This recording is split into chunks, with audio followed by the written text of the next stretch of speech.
Hello friends, இன்னைக்கு நம்ம குட்டி கதை ஸ்பாட்ல ஒரு கதை சொல்ல வந்திருக்கேன். நம்மளோட வீடியோவை எல்லாரும் பாக்குறீங்க, சப்ஸ்கிரைப் பண்ணிட்டு வீடியோ பாருங்க. இன்னைக்கு கதையோட டாபிக் வந்து கடவுள் எங்கே இருக்கிறார்.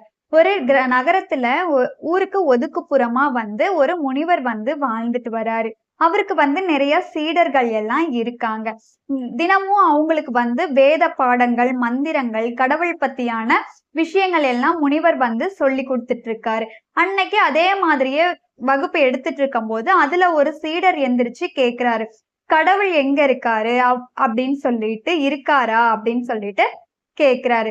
முனிவர் வந்து சிரிச்சுக்கிட்டே அவருக்கு பதில் சொல்றாரு, உனக்குள்ளாரையும் ஒரு கடவுள் இருக்காரு, எனக்குள்ளாரையும் ஒரு கடவுள் இருக்காரு. இந்த உலகத்துல இருக்க எல்லா உயிர்களிலும் துரும்புகளிலுமே கடவுள் இருக்காரு அப்படின்னு சொல்லிட்டு வகுப்ப ஆரம்பிக்கிறாரு. அடுத்த நாள் வந்து அந்த சீடனும் முனிவரும் வந்து கோயிலுக்கு போறாங்க. தூரத்துல வந்து ஒரு யானை வந்து பாகனுக்கு கட்டுப்படாம கோவத்தோட ஓடி வருது. அப்போ இவருக்கு சீடனுக்கு வந்து நேத்து நம்ம குரு ஒண்ணு சொன்னாரு இல்லையா, எல்லா இடத்துலயும் கடவுள் இருக்காரு அப்படின்னு சொல்லிட்டு. அப்போ நம்ம யானைக்குள்ளாரையும் ஒரு கடவுள் இருப்பார் இல்லையா, அப்ப அவர் வந்து நம்மள எதுவும் பண்ண மாட்டாரு அப்படின்னு சொல்லிட்டு யானை ஓடி வர பாதையிலேயே வந்து அவரு நிக்கிறாரு.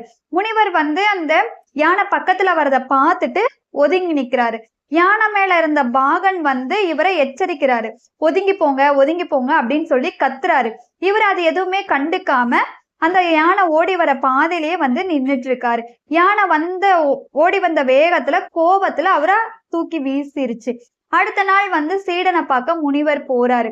அப்ப கேக்குறாரு சீடன், முனிவர் குருவே, நீங்க வந்து சொன்னீங்க இல்லையா எல்லா இடத்துலயும் கடவுள் இருக்காருன்னு சொல்லிட்டு, ஏன் வந்து யானை நேத்து என்ன தூக்கி வீசுச்சு, கடவுள் யானைக்குள்ளார இருந்திருந்தா என்ன அந்த மாதிரி பண்ணிருக்காது இல்லையா அப்படின்னு சொல்லிட்டு கேக்குறாரு.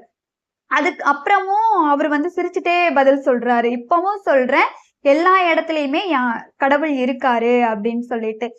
நேத்து உன்னை வந்து பாகன் வந்து எச்சரிச்சாரு, நீ அத வந்து கவனிக்காம விட்டுட்ட, அதனாலதான் உனக்கு வந்து இந்த நிலைமை அப்படின்னு சொல்லிட்டு அவரு சொல்றாரு. அதுக்கு அவரும் வந்து அட ஆமா அப்படின்னு சொல்லிட்டு குரு கிட்ட வந்து மன்னிப்பு கேட்கிறாரு. இனிமே நான் இந்த மாதிரி பண்ண மாட்டேன் அப்படின்னு சொல்லிட்டு நம்புறேன் அப்படின்னு சொல்லிட்டு. இந்த கதை எப்படி இருக்குன்னு சொல்லி எனக்கு கமெண்ட்ல சொல்லுங்க. லைக் பண்ணுங்க, ஷேர் பண்ணுங்க, சப்ஸ்கிரைப் பண்ணுங்க. நாளைக்கு இன்னொரு கதையோட வந்து உங்க எல்லாரையும் பாக்குறேன். பாய், தேங்க்யூ.